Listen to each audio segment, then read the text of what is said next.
کسی کے سر پہ سینگ نہیں اٹھے ہیں، اور یہی پاکستان دیکھے گا اور آپ سب دیکھیں گے کہ ہم لاہور میں جائیں گے اور لاکھوں کی تعداد میں جائیں گے۔ جس نے گرفتار کرنا ہے کر لیں۔ 22 اگست کو یہاں پہ خان نے جلسہ دیا ہے، NOC نہیں دیتے ہیں، کل کے بتا رہا ہوں کہ ہم پھر بھی جلسہ کریں گے انشاءاللہ۔ یہ آرٹیکل 16 آئین پاکستان ہمیں حق احتجاج دیتا ہے، تو لہذا یہ ہمارا ملک ہے۔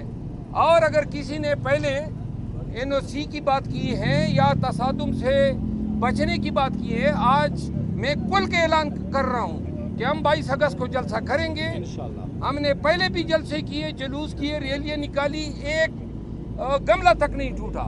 ہم پھر پرامن رہیں گے، لیکن اگر کسی نے ہمارے جلسے میں رخنہ ڈالنے کی کوشش کی، پاکستان کے عوام کے غیظ و غضب کو دعوت ہوگی۔ اور اس طرح نہیں ہے کہ اب ہم منہ یا پیٹ کر کے بھاگیں گے، جلسہ کریں گے۔ یہ ٹیئر گیس چلاتے ہیں، یہ گرفتاریاں کرتے ہیں، کسی چیز کی پرواہ نہیں ہے۔